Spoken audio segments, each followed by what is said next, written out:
Play It Forward. We are here with Tamara Ruppart, nominated by Charissa Sanjaran Sudikal and Joshua Gilbert. Tamara, thank you so much for joining, and I really do appreciate it, you being here. The film that you are here for is Path of Dreams. Say it again, please. Path of Dreams. Path of Dreams. Yes. And I'm scrambling Path of Dreams. I watched it last night. I really enjoyed it. I was surprised, impressed, and it was very well directed. It's highly, it's totally professional caliber shooting, editing, the whole thing. I mean, it looks like a blockbuster feature film. So, I mean, you guys did that job very well. It's very well written, and I found it to be highly philosophical. And it was a pretty complicated thing to pull off. Were you guys on location in Japan? Yes. Okay. We shot it where I used to live in Niigata, Japan. The film is based on the legend of Ono no Komachi, who was a Heian period writer and poet. And she was actually from Akita, which is a prefecture north of Niigata prefecture, but she lived most of her life in Kyoto. So initially, when we did some film location scouts, we thought maybe we could shoot in one of those other locations, but ultimately my hometown of Niigata was the place to be. Yeah, we found one location that really worked for a lot of our script. So that was sort of the it's thing stunning, that solidified it for us. As an American who hasn't never been to Japan, I mean, it was just, amazing. The costumes, the set, I mean, everything, the actual forest, I mean, was beautiful. Yeah, the costumes were handmade by our costume designer, Barbara Chenault.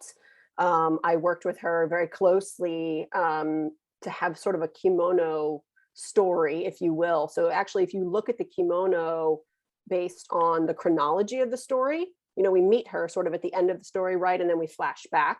So if you look at the kimono from before she starts to fall in love, she actually has this rope that's sort of across her chest where her heart is closed. And then by the last look, and then we get lighter in color, that's like a dark black kimono. And then as we go through the story and she falls in love and she becomes more open to love, then by the end, she has nothing across her chest and she's in a very sheer white open kimono. So it's actually not very Japanese in that sense, but this story, we really wanted to tell it in a poetic age. So the Ono no Komachi lived in 9th century Kyoto, but we wanted the language to be modern Japanese. And then we shot in an authentic Heian period location. And then the kimonos were sort of the blend of the two worlds. We were inspired by Ishioka, who was a Japanese designer, and she used a lot of leather and kimono. And so we did that. We used rope, we used leather, and then we were inspired by kimono, but we really created our own sort of looks for that, if you will, to put it in gorgeous. Sort of that, give it edge of fantasy. It was gorgeous, and the level of detail that, just went into that, I'm sure it played on a psychological level for me. I didn't notice that as it was happening, but I appreciate that level of care in the entire film. You guys definitely did that from start to finish. In terms of the three questions on Play It Forward, I mean, I'm tempted to just kind of digress for a minute and say, does she die at the end? So that is sort of up to the viewer. We left it open-ended on purpose. Right. And it's interesting because at film festivals, people would come up to me and ask me, and they had very definite opinions. And I felt like it sort of reflected who they were. Of course. Depending on what they read into the ending. Yeah. So. Yeah. Well, okay. Well, we'll kind of, I think it's nice to maybe book in that the questions proper with that question, because I think it does really lend into the philosophy that's inherent and embedded in the movie and the script, as well as the execution, the production. So the first question to Play It Forward is, what was your inspiration? Now, inspiration, I don't mean pragmatic inspiration. A lot of filmmakers like to go into, well, we're trying to shoot this, that, the other. Yeah. But what was your, really from your heart, what did you connect to in the script to make you take it on? So I have such a story with this, with Ono no Komachi. In graduate school, I directed a play called Three Poets by Romulus Linney. And that play it's 3 acts, and each act is about a female playwright from a different point in time, from a different place in the world. And act 3 is called Komachi, and it is written pretty much with just poetry. And it was very, very difficult to direct because we had to find the story within that poetry. Um, but because of that, I had to really read about the legends that have been written about her and really get to know her poetry in order to find the story, in order to direct that play. And then when I moved out to Los Angeles and met writer Valina Hassa Houston, um, I had directed a number of plays of hers and directed a play called Kokoro in North Carolina, which is where I ultimately sort of started my relationship with her as a writer director.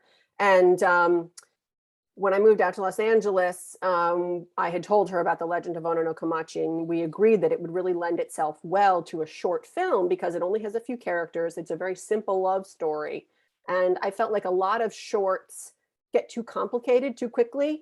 And so, with short, it has to be very clear. It has to be a nice arc in a short amount of time and not get, too much with extras and effects and all of that.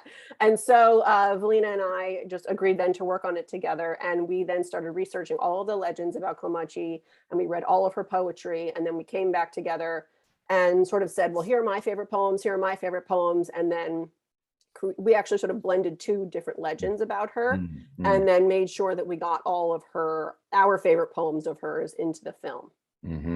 Okay, so now I'm going to ask you the same question again.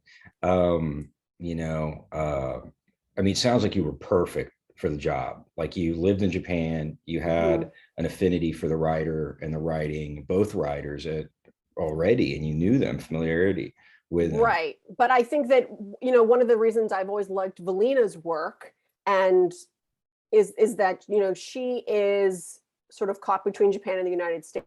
She's half African American and half Japanese. And she has sort of a foot in each culture. And having lived in Japan, I was there during 9/11. I'm from New York. That was a big event for me, experiencing 9/11 in a pacifist country. So I really felt during 9/11, I really felt pulled between New York specifically and Japan, where I had been for over a year. And I felt like I understood Valina's work, where she was really trying to explore these more universal themes. And even though a story of hers might look Japanese, that these universal themes were what really drew me to her work, especially as a woman. And I felt like because Valina and I could team together on this film, it looks Japanese.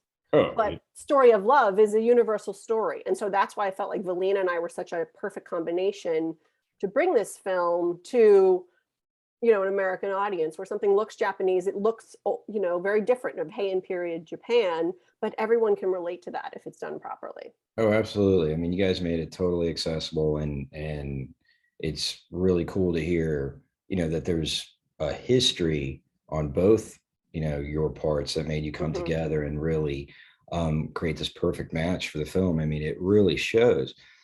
But my question is, what was in your heart? What was that inspiration that you connected to with the 9th century poetry that made you take this story and say, there's something in the story that resonates with me? And what is that substance that resonated?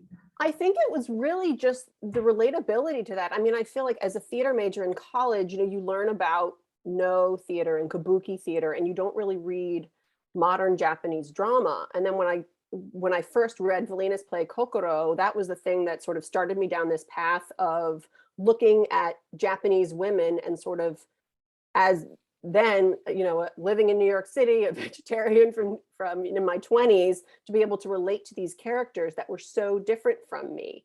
And I think that when I first read Romulus Linney's play, the poetry, I really liked the intellectual aspect of the poetry, where I really had to read each poem probably 10 to 15 times before I understood all the meat that was there, because it's waka poetry. It's not haiku. So waka has to be even shorter. And so she just had to think about every word. And I think Ono no Komachi was like the second woman to learn or to be taught to write, because women were not taught to write then. Mm. So I think she's the second female Mm. poet that we have her actual writings, and Mm. that all that we have are 33 poems of hers. Mm. And so I just found, the fact that she was so intellectual and so sensual when that was Mm. not what she was supposed to be doing in 9th century Mm. Kyoto as a member of the court. Mm. And, I related to that as a New Yorker, and then as a New Yorker living in Japan, where I felt sort of a culture clash there sometimes. Mm. I just found her relatable, even though she lived at a Mm. whole different place in the world at a different time from me. And I Mm. feel like that's what Valina, the two of us, I really just felt like connected on the intellectual, the poetry, the sensuality, and then Mm. just how relatable that still Mm. is. Cool. Yeah, I can get that. Um, I think to continue to build even on that foundation, it leads us naturally into the second two-part question. And it's what during pre-production and production, what was the vision that you held? What is the film trying to say? What were you trying to say as an artist by making the film? And then in reflection, what do you feel the film is saying? Well, one of the goals of the team, we also had Ko Mori, who was our producer, who is Japanese. He's based here in Los Angeles. And ultimately, he came on because Valina, Ko, and I really agreed that we wanted to build cultural bridges. So we loved that this story looked very Japanese, but we wanted youth in Japan and people here in the United States to be attracted to this story, and then just have a cultural understanding, because it's not fully a Japanese film and it's not an American film, but it's really a blend. And so even in the making of the film, I used to work on a sitcom, and I had folks from the show actually come and volunteer their time and work on the film for free. We had props from Warner Brothers. We had our assistant camera from this show that I worked on. Our designer was from the show, and props. And so these were people that said, "You're going to go make a movie in Japan. I've always wanted to go to Japan. I've been intimidated. Can I come and work on your film?" And for they then literally was this cultural bridge, because then we had crew from Tokyo who didn't speak any English, and there we all are hanging out on set eating our green tea donuts. Some people speak English, some people speak Japanese, some people spoke a bit of both. So it really served as a cultural bridge, not only in the making of the film, but then we hope to actually, when people see the film, they then become interested in something besides their own culture and want to explore that, whether it's because of the poetry or because of the location or because of the costumes. Well, it's very cool. It's sort of a cool sort of intentionality or purpose to the film. But focusing on the message of the story, what do you feel was driving you as a director in terms of the message that you wanted to convey? And then in reflection, seeing it now, post-production, do you feel is that same message? Is it a different message? Did it add to it? I mean, ultimately, we all agreed that we wanted the feeling at the end to really just be heartbreak. I mean, the message and the story is a love story, and that's why we were telling it. So, I mean, this sensuality, that's sort of where she starts, but it's this journey to love, which she doesn't really expect to fall in love. She doesn't really want herself to fall in love. It's the love for the poetry that she has, and the love for the poetry that then they share, that ultimately then, because of that, they fall in love. And then to have that be broken at the end, plus the fact that it's based on truth, is amazing. That's the legend. That's what was written down about her. That's what we know about her, is that she had all these lovers and she wrote this poetry about it. And ultimately she fell in love despite herself, with a person, not just the poetry, but it was through the poetry, which I really love that about the story. So I see it a little different. I Hmm, don't see it as a love story, interesting. and I see it as I believe, if I'm not mistaken, um, and we can can corroborate this, but I think, do you know when Buddhism came to Japan? Is it sixth, fifth century? Yeah, that sounds Somewhere about right. around there. And so this is about, 200 to 300 years later, or 300 to 400 years later. So, Japanese culture is already pretty steeped in Buddhism. And looking at it from the lens of Buddhism, um, I saw it more as a film regarding the pitfalls of strong desire. Mm, And, the first tenet of Buddhism, the cause of suffering is the cause of pain and suffering is desire. right. So she comes, and they're both very young. I mean, both of these characters are 23, 24 years old, and their love is driven very much by a sensual, like you said, physical, lustful love. It may be kind of infused with poetry and sort of the sentiment, a higher sentiment, but there's a sexual, Element, yes. strong sexual tension between the Hmm. two characters that's inherent in the movie. So when you look at the movie from the lens of Buddhism, you see that imbalance and the what happens with imbalance and strong desire that's not reined in, just like the horse, Hmm. that wasn't traveling at at a top speed, and the collapse of that horse and the fall of the rider and the subsequent, non-concomitant acts that Buddhism talks about quite a bit, using that word concomitant. So that's the way I saw that story. I think if I was 20 seeing the story compared to being 47 Right. seeing the story, that would be a difference. You had something? Well, it's interesting because the DP and I actually talked more about Shintoism. Mm, And so for him, and he's Shinto. And so for us, it was actually part of the reason we really wanted to focus on nature, because that belief is that there's God in every single thing. So mm, that's why we wanted to start with her sitting in the grove and having mm, that natural element. And we really, to heighten the beauty of nature, we added a lot of saturation in post just to make sure mhm. that the colors were extra Yeah, green and sure. extra red of the Yeah, kimono. So I feel yeah. like we went in more with that lens, if Got that it. makes Got it. sense. Got it. Well, that's cool. But so either way, whether we look at it from Shintoism or we look at it from Buddhism or any other Hmm. philosophical standpoint, that's whether it's, inherent in the Japan culture or just from purely Western lens, what's going on, because you've got this love story between this kind of like cat and mouse, where they lovers meet and then they're like, okay, we're both kind of attracted and we'll play out this game or we'll do this thing for, if you really love me kind of a thing, then I'll sleep with you essentially and I'll be your lover and your partner and Hmm. wife potentially. um and then we go to tragedy, right? That vow was broken. So if you're saying, I can't imagine we're just going into saying, well, it's just a heartache love story. Like, hey, these star-crossed lovers. I mean, are we just doing Romeo and Juliet, or are Well, we because she saying, doesn't know why he doesn't show up. We know why. right, So, she has that little plea to the okay. moon there at the end saying that she thinks he's with another woman. So is that a message of faith? What's the message there? Well, I don't know that there's a message. I mean, that's just what happened. I mean, that was the story. Komachi actually grew very, very old, and she didn't take lovers really after him. Uh-huh. So But we if know we from her poetry that it was true love. But I mean, she wasn't going to get married. She was never a person who was going to get married. She was too cynical. okay, so we can just say, well, bum luck, right?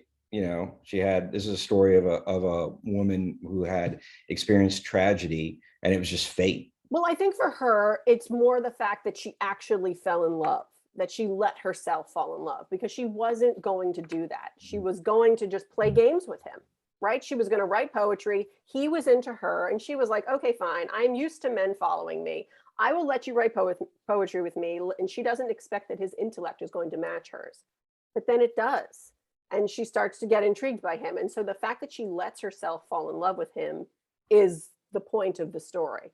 Mm, Ultimately, yes, he mhm, doesn't end up, mm, it's, they don't get, it's the last night, so mm. it doesn't end up getting finished in the way that she wants it to. But ultimately, that's the point, is that she does lets herself fall in love. Well, and if we continue it with the arc, and the natural ending is that she lets herself fall in love, and because as a result, her heart is broken. Mhm. So it's kind of like, maybe that's kind of the universality, is like, if whoever is, we're all going to experience a broken heart Right, at some point, right, whether we let ourselves fall in love or not. right. Whether you're Yeah, aware of it or not. yeah, yeah. So maybe that was just sort of the sympathetic connection, as just uh, commiserating or sympathizing or empathizing. I shouldn't say commiserating, empathizing with a broken heart. Yeah. And in the tragedy of that arc. Yeah, and the tragedy of that arc. Hmm. Yeah, Her arc that she's not really anticipating of going on, but then she realizes when he doesn't show up how much she wanted him to I want to see succeed in part that two. vow. I want to see a part two here. All right, because here's the last question to play it forward, and I'll kind of, maybe I'm going to ask you this, and then I'm going to ask something that I don't usually do, is to put yourself within the main character's shoes. So the question is, how were you personally, Intra personally, changed by the making of this film? Oh boy, this film. I mean, I grew. I mean, it took me 6 years to make this movie. And I learned, I mean, I started this movie saying, how do you make a movie? And then how do you make a movie in Japan? And not too many people in LA know the answer to that question, especially when it's a short film and it's a period piece. It's sort of what, when you read books about how to make a short film, this is what not to do. You're not supposed to make a period piece. Right, It's not supposed to cost much money. It's right. not supposed to be over 20 minutes. But I didn't want to make, a few 5-minute shorts. I just wanted to do one sort of big short and have that move me on to the next level of my career, which it has. So I grew. I learned how to make a movie, and I learned how to do it in Japan.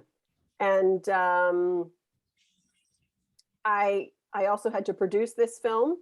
And directing is definitely where I am happiest. So by the time we actually were shooting in Niigata, I was just so happy to just be a director for those days. But it was a lot. We shot 75 hours over 4 days. We had Oh, pretty much no lighting. it's grueling. So when we would wrap at 1 a.m. and say, great, go get some literally 2 hours of sleep. We'll see you at 3. So Wow. it was intense. So I knew I had to direct it in my sleep. So I mean, we had people bumping into things, tripping over things. We were just so. Wow. I thought I had a grueling schedule for a short film. That's even worse And than. you learn like cultural differences, which I didn't know, because the next movie I'm doing will shoot a little bit in Japan, but will mostly be here. But that's part of the reason I wanted to shoot in Japan, was to see little things like, they would ask me, are you going to shoot the Japanese way or the American way?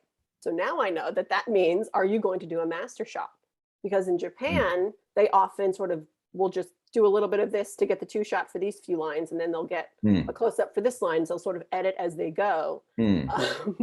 But so anyway, now, and then I also learned that the actors thought, we would never cut. We would just do the whole scene the whole time over and over, and that's just what it would be. So yeah, I learned a lot of cultural differences, or just things that were like assumptions from one side or the other. Um, and then yeah, that's what they do in Japan. They just like shoot as much as you can until it's done.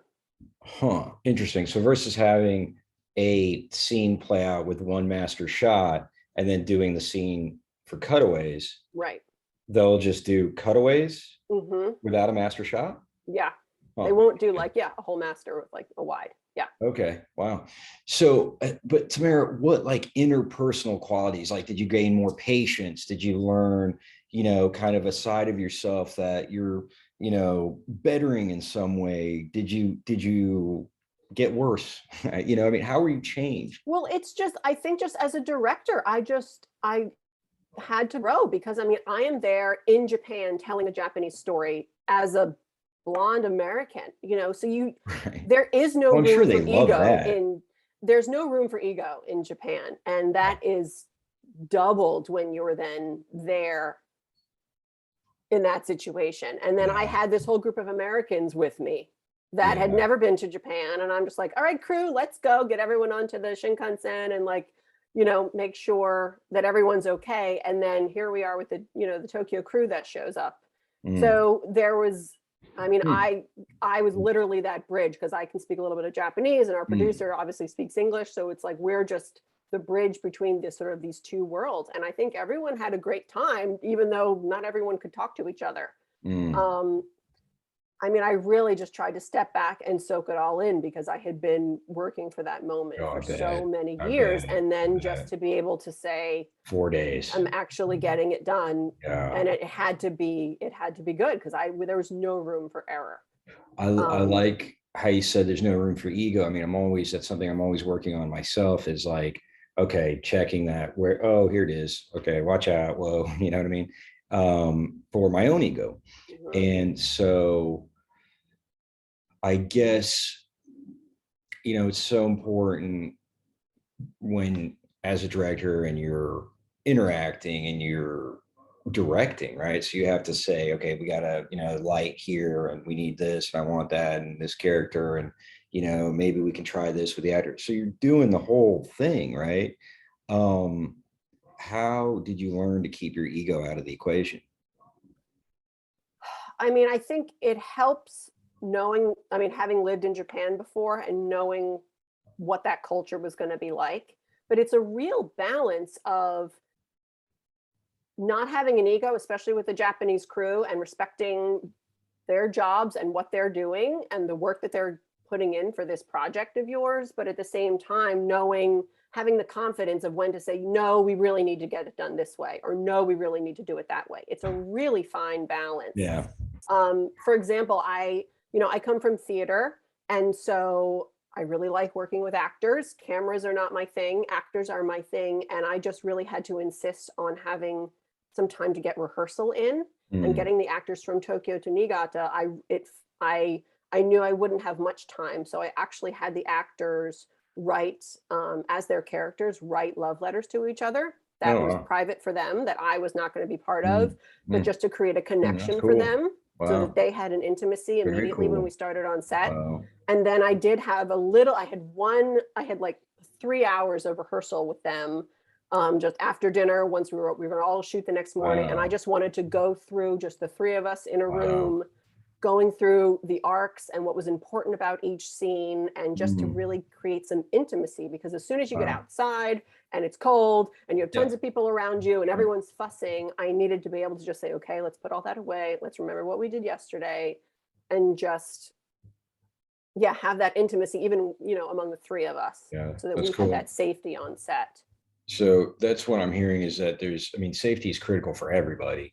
And then Hmm. there's that balance between the flexibility to um, be open to changes as they're happening, perhaps. And Yep. then the side where, you have to firmly say, no, this is the way we need to do that. Is that Right, correct? exactly. Yeah. And then also just trusting, like, we had the shot where the ink, we wanted the fruit, the persimmon to roll Yes. into the ink. Yeah. That took forever, and it Oh, took God. one of our producers, she kept dropping it and rolling, and God bless her, she did it over and over and over, and then we finally got it right. And because it Um, took so long, because our persimmon wasn't, we had real ones, we had plastic ones, and the weight, and it had to be in the right shot. It was a whole thing. mm, And then if her hand wasn't in the shot, we ended up not shooting another scene that I knew could potentially go, that I wanted, but we didn't end up ah, shooting it. It's just, yeah. to be able to be Sure. Yeah. flexible No, that's a great when example. things Yeah. aren't working. You just got to Right. get what you really need, Right, right, right. That's a great Mhm. example. I think one thing that I want to know, after experiencing a nightmare production where I was the director of, and um, it was very much, we had maybe 5 hours of sleep. So you had even less. You had Less. 2 hours, 4 days. I mean, how did you keep people happy? So adrenaline, I learned about adrenaline on Yeah. this. I mean, adrenaline lasted for 3 days. Yeah. And it was impressive. I mean, I Yeah. was like, ready, let's Yeah. go, let's do Boom. this. And we Let's were do just it. moving. It did Yeah. help that it was freezing. We Yeah. were supposed to have, cherry blossoms be there at the end, and it snowed the morning of Wow. we Wow. showed up, and we're like, there's snow on the ground. Oh my goodness. Yeah. So adrenaline lasted for 3 days, and then we hit a wall. And Mhm. I mean, we were at a place where we have nice tall Americans, and we had these old houses, and we literally had people tripping on rocks by the pathways. We had people bumping their heads on roofs. I mean, we were just clumsy. Yeah.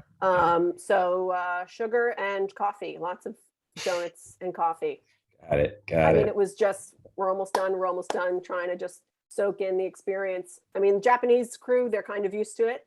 But with the Americans, we were just like, we're in Japan, never going to have this again. We're all here together, and it's temporary. Yeah. Yeah. That's Japan. That's a Just try not to mess up. I mean, that was right. my biggest thing of like, let's just not be so tired that we make mistakes. Right. So, Well, you guys did a great job. I think the last question is sort of the same one that I posed to you, but if you had to speculate, right, you had to kind of imagine that the main character, she had to do it all over again, or she's living through it with the wisdom of an elder, right? Not a 24-year-old, but she has like the wisdom of an elder female. How do you think that would have changed the story, or what does that character need to learn to become an elder? Do you see what I mean? yeah, I think so. I mean, I think it's key that she doesn't know why he didn't show up. Um, the fact that she assumes that he's with another woman, I think kind of is an excuse more for her heart, if that makes sense, of just to be able to write him off. But I feel like, because I think that way she can say, oh, he's just like another man. But I think if she had known that we actually had another scene where we were going to shoot him being late and running out of his home. And so that was more of an event that he was late, and we ended up, it didn't make the cut in the edit. But I think that that's key information. I think that if she had known that he was late trying to get to her, that would have been more pain than maybe she could have been able to handle. Mm. So I think the fact that she Mm. says it's just like he's another woman, I think that's a way of sort of Mm. self-preservation. Mm. That she's just saying he's like any other. It wasn't special. But I think years later she knows that it's special. Mm. I think after she starts to recover, she knows that it's special. Mm. So I think she would let herself fall more easily. She would let herself fall more easily. Mm-hmm. I like that. Thank you. Tamara Ruppart, Yes. director. Thank you so much. Great job. And I really appreciate you being on the show. Thank you so No much. problem. Well, thank you for watching Path of Dreams. It was a pleasure. And we will, be in touch going Okay. forward. Please keep us posted of anything, else you're doing. Absolutely. I'm doing a feature film with Valina and Co. again. So another wow. project. Yeah, based on cool. one of her plays called Kokoro. Oh, awesome. So, and this one is based on true events here in California. Awesome. So. Wow. Well, I think you're well prepared for it, and I look forward to, seeing it and learning more about it as your process develops. Awesome. Well, thank you so much. It was nice to meet you. Thank you.